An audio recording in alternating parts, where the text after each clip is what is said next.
The drive became too long, and I said, but from the police station we took about 30 minutes. This is an hour. So I thought maybe they've decided, because I had seen that the lady had my bag that I'd left at police. So I think that maybe they have come to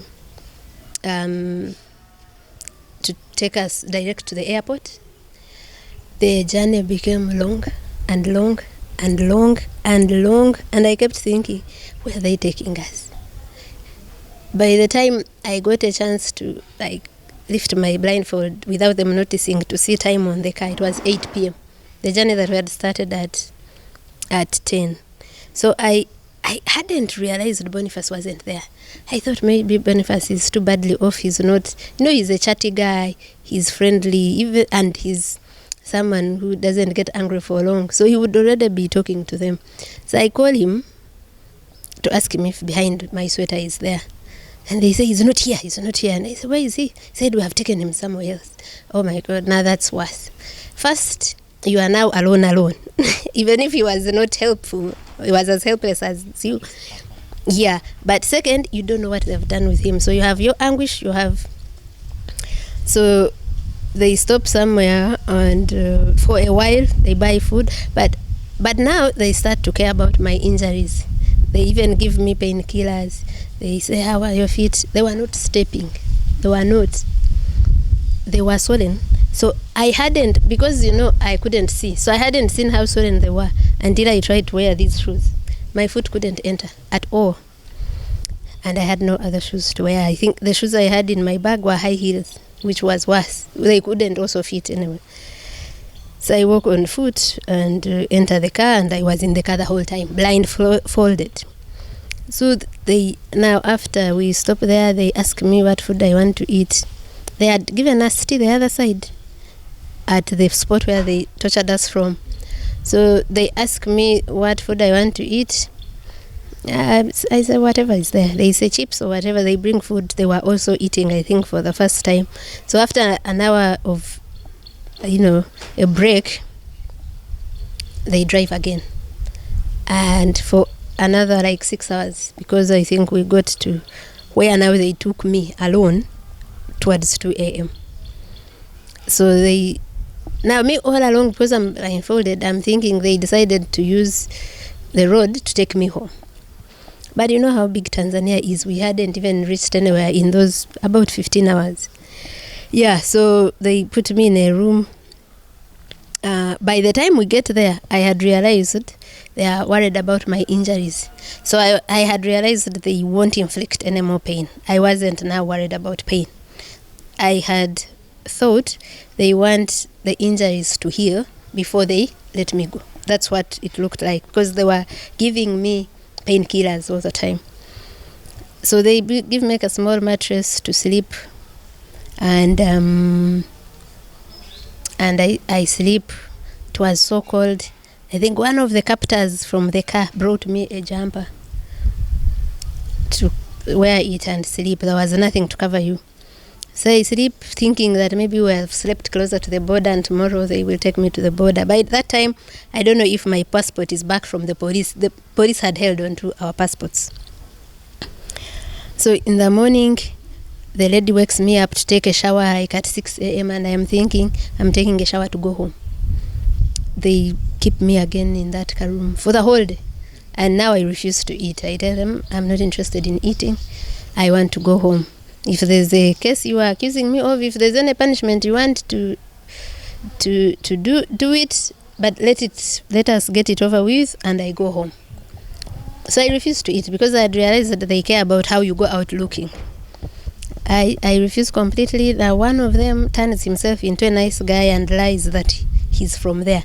At first I didn't know. I got to know when they put me back in the car yesterday. That's when I got to know that he was one of them. So he comes, begs me, we have done everything we can, you are going home, we are only waiting for your passport from Dar es Salaam. So now I realize, yeah, that makes sense. I can't live without my passport. If it is coming, let me be calm. But also Dar es Salaam, if it is the same journey of 15 hours, that means I'm still here. Now that was on Wednesday. So yesterday, Thursday, I wake up, I still refuse to eat. And I say, if we are going today, don't worry, I will not die in 2 days. I'll eat at home. they keep that guy who was now playing nice keeps saying, they are almost here, don't stress yourself. For us, we intervened and said, these are human beings, you can't treat visitors like this, the image of TZ. Long story short, I think at around 4 or 5 the car comes and they blindfold me. The lady, before she comes to pick me up, but I've spent most of the last 4 days blindfolded. 90% of it, they were opening when I was going to eat and then, or when I have take medicine. Yeah, so they put me in the car and drive again. It was still a long journey. We started it at around 5. I'm blindfolded all through. They are threatening me. If you say what has happened, you will see what will happen to you. And I just keep saying, okay. So we drive for another, must have been like 9-10 hours. They get me out of the car after telling me again that, threatening me that if I say anything, what has happened in Tanzania stays in Tanzania. I say, but you mean what has happened on my body?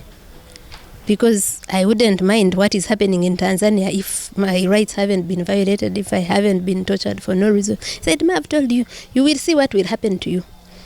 So they get me out of the car and they say, yeah, get out, you are home. That's when they remove the blindfold, and I am thinking, I am home where? I don't know where I am. They said, yeah, Mutukula border is ahead. Just walk. I am limping. I have no money. I have no phone. So I tell them, but how am I going to go home? I from here. They said, you figure it out.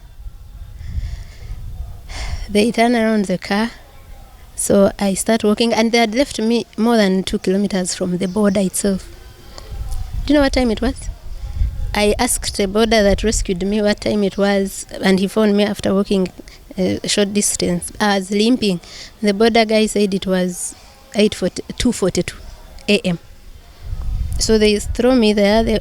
I am walking, but it is night. Yeah, it is scary.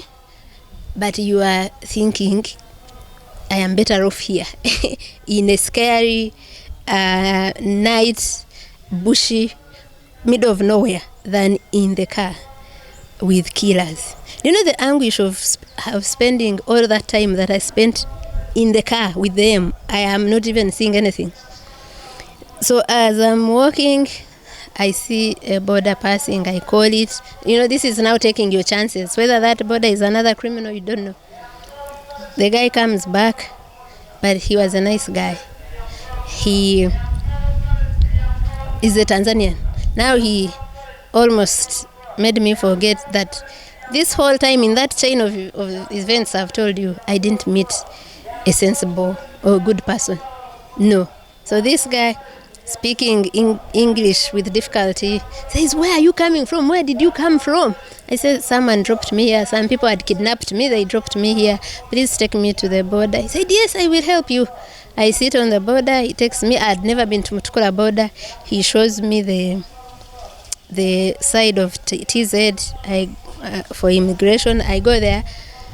The guy took so long looking into my passport. There's even where he said, you've overstayed. I'm thinking, what do you mean overstayed in TZ? Like, we have no visa for TZ. But I was so disoriented, so tired. So, like, you can imagine, you haven't eaten, you haven't slept, but all those are things you're not feeling. You're just thinking about what is your family going through, not knowing where you are. All this time, I asked that they just allow me make one phone call. That was refused from the time they were detaining us.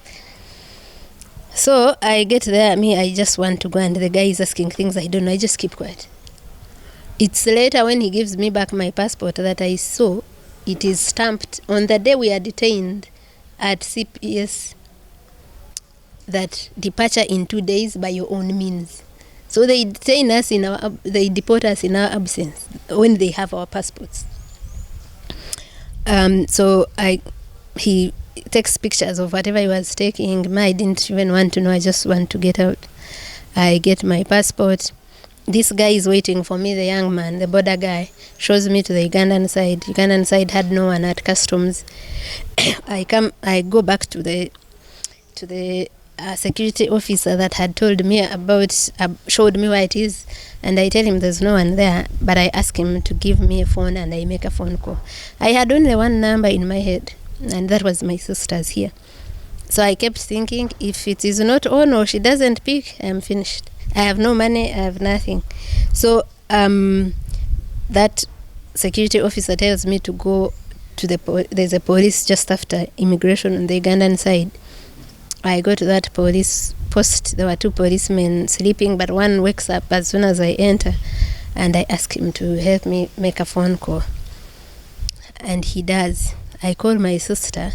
I was calling her to send me money so that I get away to come. Surprisingly, I call her, and she hears me on the phone. She wails, and she says, "We are in Lukaya." Now I'm wondering, how did they come? Yeah, she said, "You wait for us there. We are in Lukaya, but if you need to go to hospital, tell that person to take you to the hospital." In the meantime, they had seen Boniface yesterday. Now I didn't know Boniface had arrived. I was thinking, where is he? How is he? Yeah, so I sit there. This was the longest wait ever. I think this was 3 a.m. They get to me at around 6. And yeah, and that's when I realized that the nightmare is, well, not over. The trauma stays on, but the immediate danger is over. So yeah, you just got here when we were getting here, because now that's when I started to feel things I didn't feel, like hunger, like exhaustion. So I told them I need to eat